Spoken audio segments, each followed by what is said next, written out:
Sebuah mobil BMW ringsek usai menabrak pembatas jalur sepeda di kawasan Sudirman, Jakarta Pusat. Mobil yang ditumpangi sepasang wanita dan pria itu rusak parah di bagian depan. Salah seorang saksi mata menyebut mobil mewah itu melaju dengan kecepatan tinggi. Petugas kepolisian yang tiba di lokasi langsung memeriksa pengemudi mobil. Sementara itu untuk menghindari kemacetan, kendaraan langsung dievakuasi oleh petugas.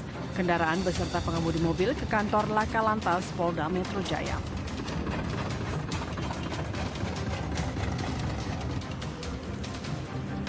Hampir bersamaan kecelakaan mobil mewah juga terjadi di Jalan Gatot Subroto, Kebayoran Baru, Jakarta Selatan.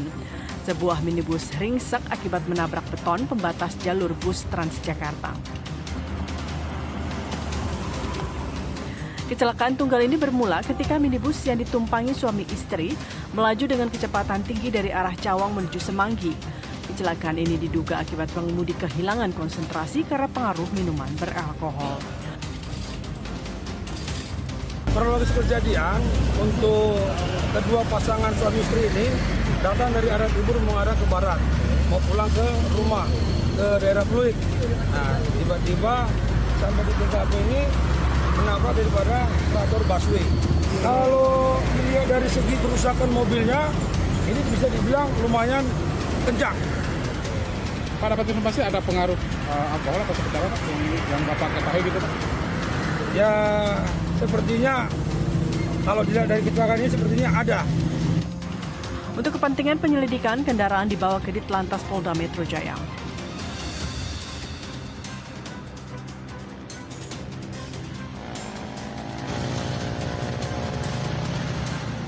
Assalamualaikum pemirsa, seperti biasa mengawali rutinitas Anda di pagi hari selama 30 menit ke depan. Kami akan menyajikan informasi-informasi terkini. Bersama saya MZ Ardiwinata, inilah Cakrawala.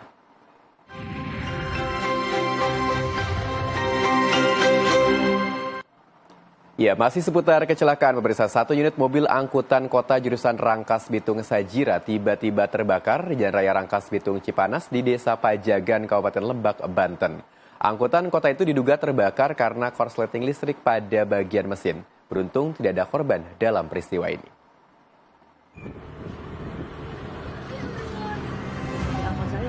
Inilah kondisi kendaraan angkutan kota yang terbakar. Saat kejadian, mobil angkutan kota yang sedang menunggu penumpang di depan sekolah, tiba-tiba ada suara letupan pada bagian bawah jok sopir dan muncul api sehingga membakar angkot tersebut. Sopir dan para penumpang yang berada di dalam angkot pun berusaha menyelamatkan diri dengan cara melompat keluar. Petugas damkar yang dibantu oleh warga sekitar berusaha memadamkan api yang membakar mobil angkutan kota tersebut. Sopir angkot mengalami luka ringan pada bagian lengan karena terkena sambaran api. Ya, lagi-lagi ada kasus penistaan agama pemirsa, dan untungnya polisi segera menangkap pelaku setelah videonya viral dan menuai kecaman di media sosial. Yang sangat disayangkan, ini pelaku baru beranjak dewasa karena baru berusia 18 tahun. Polisi menangkap pelaku penistaan agama setelah viral menuai kecaman di media sosial. Pelaku ditangkap di rumah kontrakannya di kawasan Jorong, Simpurwik, Nagari, Sungai Tarap, Kecamatan Sungai Tarap, Kabupaten Tanah Datar. Pemuda yang bernama Naufal ini sengaja menodai agama Islam dengan masturbasi di kitab suci. Pelaku diketahui masih berusia 18 tahun. Di penduduk agama kok. Dari tangan pelaku, polisi mengamankan barang bukti, handphone yang digunakan pelaku untuk merekam. Atas perbuatannya, pelaku terancam ancaman hukuman 5 tahun penjara. Kita beralih ke informasi lain pemirsa. Seekor buaya terlihat sering muncul di lokasi wisata di Kolaka, Sulawesi Tenggara. Hal ini tentu membuat warga dan nelayan di sekitar merasa was-was dan terganggu dengan keberadaan buaya itu. Mereka berharap agar pihak terkait segera bertindak. Inilah buaya berukuran besar yang kerap muncul di pantai wisata Kabupaten Kolaka, Sulawesi Tenggara. Menurut warga, dalam sebulan terakhir buaya ini sering terlihat di sore hari, bahkan sudah 4 kali menampakkan dirinya. Warga pun resah dan takut, khususnya nelayan yang biasanya mencari ikan di sekitar lokasi. Para pengunjung pun terpaksa harus membatasi diri dan berhati-hati jika beraktivitas di area pantai. Saya bawa cucu saya, Pak, mandi-mandi di sini. Tapi semenjak ada kemunculan itu buaya, Pak, kami warga-warga sekitar, Pak, sudah takut. Meskipun buaya belum memakan korban jiwa, namun warga khawatir jika buaya ini masih dibiarkan berkeliaran. Warga berharap petugas segera mengambil tindakan, mengingat pantai ini adalah tempat wisata dan biasa digunakan sebagai tempat memancing. Ya, sekarang kita lihat agenda para calon presiden pemirsa. Kemarin mereka kemana saja? Yang pasti jelang Pilpres ini bakal calon presiden Republik Indonesia terus bergerak mencari dukungan rakyat. Mereka punya jadwal yang padat karena menghadiri berbagai pertemuan. Berikut informasinya.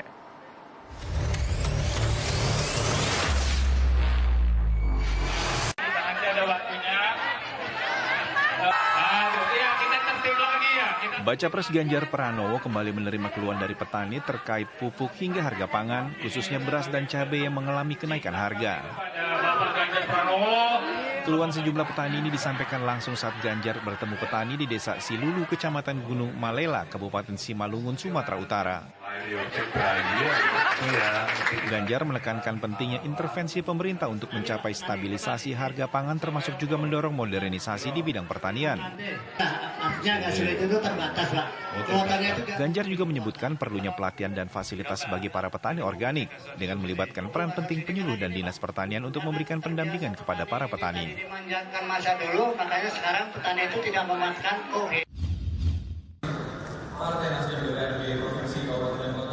Pasangan Baca Pres Bacawa Pres Anies Baswedan dan Muhaimin Iskandar mendatangi acara orientasi dan bimbingan teknis BIMTEK Partai Nasdem di Jakarta.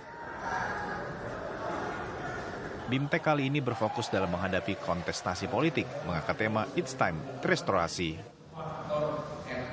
Dalam pidatonya Anies Baswedan menyampaikan visi misinya. Visi misi ini salah satunya pembagian prioritas teritori wilayah sesuai dengan kebutuhannya. Menurut pasangan Amin, Jawa, Sumatera, Kalimantan, Sulawesi punya prioritas yang berbeda. Tidak mungkin mendapatkan peruntukan yang sama, sehingga diperlukan pendekatan sektoral, regional, dan simpul masyarakat.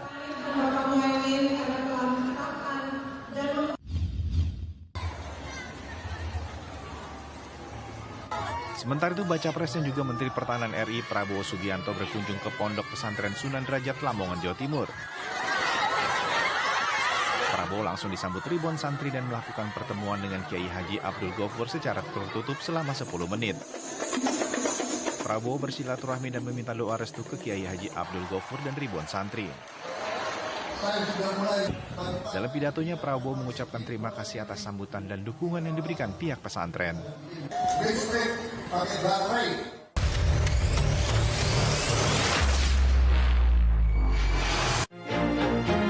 Di Gaza terus bertambah akibat serangan Israel. Informasinya akan hadir sesaat lagi, tetaplah di Cakrawala.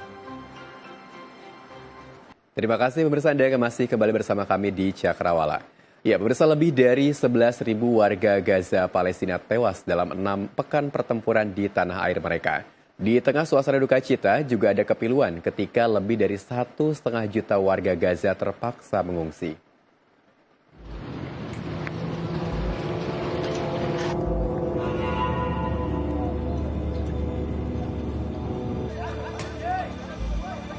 Israel membumi hanguskan Gaza. Puluhan ribu bangunan di sepanjang jalur Gaza luluh lantak akibat serangan yang membabi buta.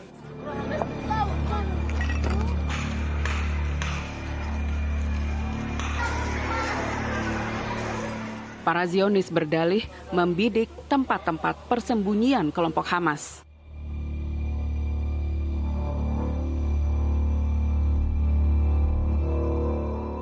Namun tak dipungkiri, warga sipil Gaza lah yang menjadi korban. Hunian yang luluh lantak mengakibatkan warga kehilangan tempat tinggal. Perserikatan Bangsa-Bangsa mencatat 2/3 dari jumlah keseluruhan warga Gaza yang 2,3 juta atau berjumlah lebih dari 1,5 juta orang terpaksa angkat kaki.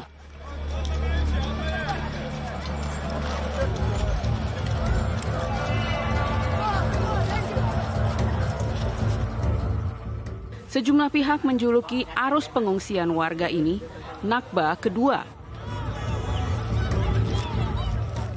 Mengingatkan pada tragedi Nakba atau Malapetaka Palestina tahun 1948, ketika sebagian besar warga Palestina terpaksa pindah permanen akibat agresi militer Israel.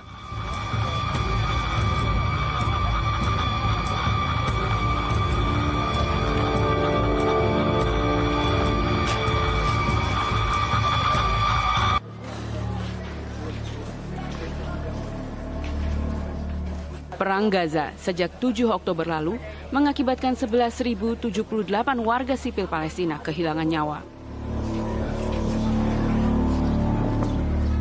Dan 27.490 orang terluka.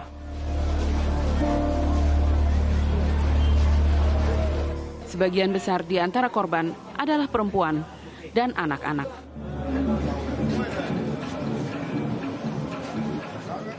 Ya, kekejian Israel terhadap rakyat Palestina tentu membuat banyak negara marah sehingga melakukan aksi solidaritas untuk Palestina. Ribuan orang berunjuk rasa menyatakan dukungan bagi warga Gaza, Palestina serta mengecam agresi militer Israel. Para pengunjuk rasa mengusung bendera Palestina mulai dari London, Inggris hingga Sydney, Australia.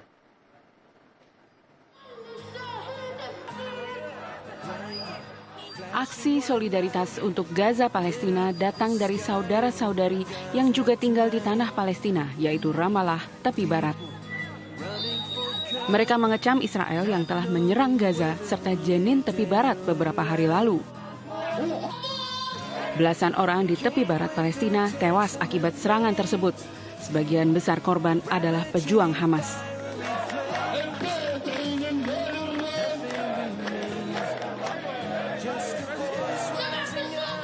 Dan di seberang benua di ibu kota Inggris London, lautan manusia kembali turun ke jalan menyatakan solidaritas untuk Palestina. Ratusan ribu orang berjalan beramai-ramai dari lapangan Hyde Park London menuju kedutaan besar Amerika Serikat. Ini menjadi aksi solidaritas Palestina yang terbesar di London sejak pertempuran Gaza meletus awal bulan lalu. Namun aksi sempat ricuh ketika para pengunjuk rasa di London ini berpapasan dengan sekelompok massa yang sedang memperingati hari berakhirnya Perang Dunia Pertama. Aksi solidaritas untuk Palestina juga bermunculan di daratan Eropa hingga di jantung Uni Eropa, Brussel, Belgia. Puluhan ribu pengunjuk rasa mendesak Uni Eropa agar mengambil tindakan tegas untuk mendorong penerapan gencatan senjata di Gaza.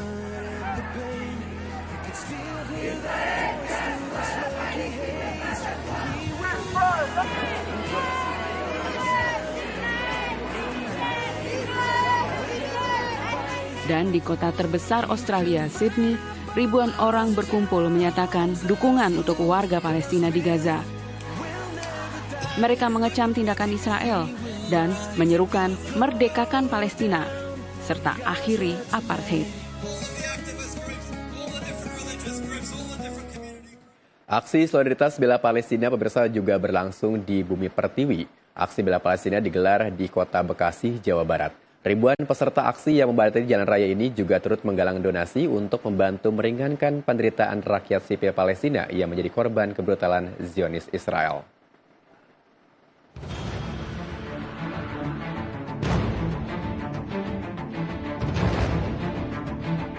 Ahad pagi 12 November 2023, Jalan Ahmad Yani, Kota Bekasi, Jawa Barat memutih oleh puluhan ribu peserta aksi solidaritas untuk Palestina.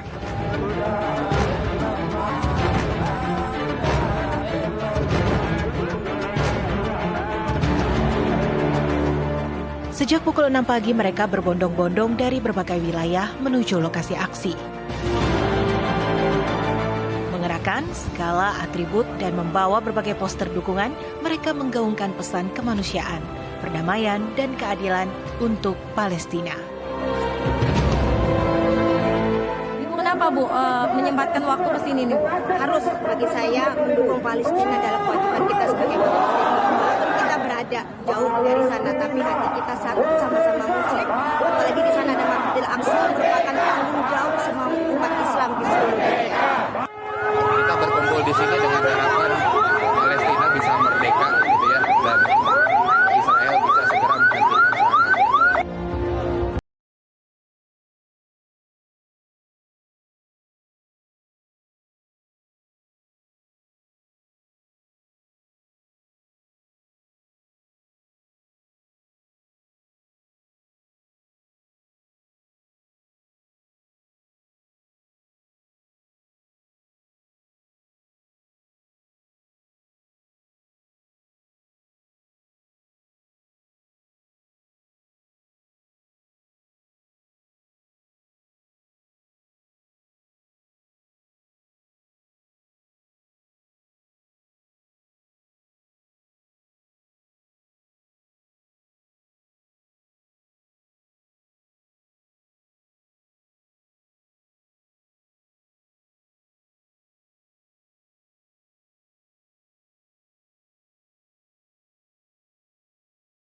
Daerah. Di Surabaya, Jawa Timur, misalnya Gubernur Hovifah Indar Parawansa terlihat hadir di tengah peserta aksi. Free, free Palestine! Free, free Palestine! Free, free Palestine! Free, free Palestine! Takbir! Suara Bebaskan Palestina digaungkan peserta aksi yang memenuhi Jalan Gubernur Suryo, Surabaya, Jawa Timur, Ahad pagi tadi. Mengenakan atribut Palestina, para peserta aksi memanjatkan doa dan melantunkan salawat agar Palestina dikaruniakan perdamaian dan keadilan. Gubernur Jawa Timur Hovifah Indar Parawansa juga tampak ikut serta. Kita sepakat semua di sini Selain itu, aksi solidaritas ini juga dihadiri sejumlah ormas, perwakilan pondok pesantren hingga komunitas lintas agama di Surabaya dan sekitarnya. Bagaimana caranya kita bisa membantu Palestina, kita menghimbau pemerintah kita untuk punya aksi nyata gitu. Jangan hanya cuma dengan suara seperti kami, karena mereka pemerintah yang punya kuasa. Nah, kalau kami menyuarakan di sini untuk bagaimana bisa membantu Palestina dengan mungkin dengan donasi. Yang saya suarakan pastinya nomor satu, stop perang. Stop perang, karena korbannya tidak hanya di Palestina, bahkan warga Israel pun banyak yang tidak setuju dengan apa yang dilakukan oleh pemerintahnya. Membawa atribut apapun. Sementara itu di alun-alun Rangkas Bitung, Kabupaten Lebak, Banten, masyarakat juga tampak antusias mengikuti aksi solidaritas bela Palestina. Pos kesehatan. Aksi ini bertajuk Istighosah dan doa bersama lintas agama untuk Palestina. Selain memanjatkan doa bersama, aksi ini juga melakukan penggalangan dana untuk Palestina. Kita ke informasi lain, pemirsa. Beberapa hari terakhir Jakarta mulai diguyur hujan. Dan untuk Anda yang tinggal di daerah rawan banjir, ini tentu harus mulai waspada ya. Seperti di daerah Kebun Pala, Jakarta Timur yang menjadi langganan banjir setiap tahunnya. Bahkan warga di sana ini sampai tidak mau mengungsi karena sudah terbiasa dengan banjir. Dan berikut laporan reporter Antv Ajis Aryat dan Era Anggoro.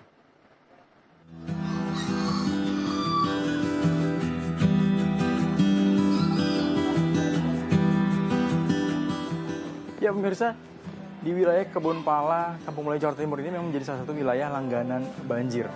Baik akibat intensitas hujan yang sangat tinggi maupun luapan air kali Ciliwung. Namun meski menjadi langganan banjir wilayah ini, para warga enggan untuk berpindah atau mengungsi ke wilayah lain. Seperti apa alasannya dan seperti apa banjir yang terjadi di wilayah ini? Ikuti penelusuran saya.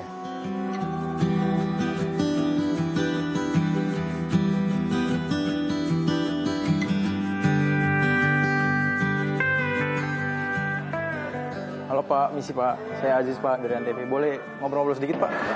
Oh, iya. Sorry Pak, dengan Pak siapa Pak? Sanusi. Pak Sanusi. Pak Sanusi nih selaku Ketua RT 013 RW 04. Oke Pak, kebetulan banget nih Pak. Kita kan mau pengen tahu sih Pak seperti apa sih banjir yang terjadi di wilayah pemukiman ini Pak. Kabarnya kemarin kemarin kan mengalami peningkatannya Pak. Banjir sini disebabkan sama hujan agak deras kemarin tuh. Juga ada banjir kiriman juga. Berapa sih tinggi kemarin Pak sampai di Sabtu kemarin? Ketinggian 175 cm. Untuk puncaknya jam 7 pagi. Pernah paling tinggi berapa Pak? di sini? Di sini tertinggi waktu 2007 sih. Sampai berapa? Di lantai 2 itu tenggelam. Plafon rumah saya terbengkalai. Oke. Warga sendiri gimana Pak? Ini dengan seiring banjir sering terjadi di sini? Nggak ada antisipasi Pak? Baru siaga 3 aja udah biasa. Udah biasa. Siaga 3 itu berapa sentimeter Pak? Ya siaga 3 di jalan ini sedengkul. Udah sedengkul. Kemarin lebih dari siaga 3 aja. Kemarin lebih dari siaga 3 berarti. Dan itu jalanan sudah ada.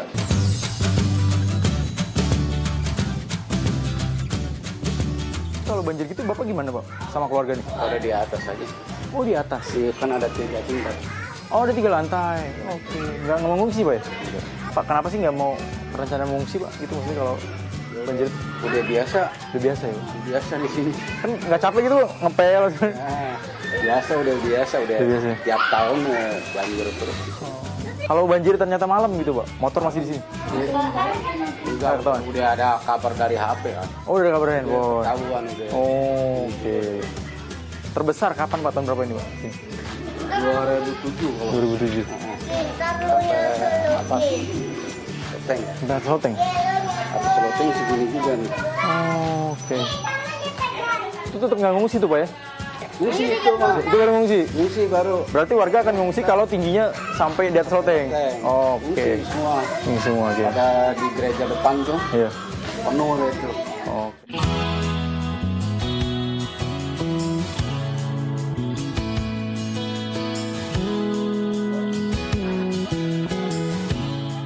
Halo Ibu, misi Bu. Boleh ganggu waktu sebentar nggak? Mau ngobrol dikit Bu. Nih. Kalau setiap banjir itu nggak ada imbas ya Bu? Apa efek atau nyakit atau apa gimana gitu? Ya biasalah paling gatel-gatel. Gatel-gatel aja? Gatel-gatel doang. Masuk angin gitu dong. Biasanya kalau banjir apa yang dilakuin Bu misalkan? Kan kemarin tinggi ya 175 meter. Sentimeter ya? Satu sepintu. Ini tenggelam dong berarti? Tenggelam. Oke. Itu nggak kelihatan. Nggak kelihatan? Itu gimana tuh? Berarti Ibu nggak kelihatan juga nanti? Ya nggak kelihatan di atas. Di atas ya? Paling naik jendela-jendela orang berendam. Lari yang tempat yang nggak banjir. Masih bingung. Masih bingung. Kalau pindah ya masih betah di sini. Kalau pindah juga pasti ngontrak Pak.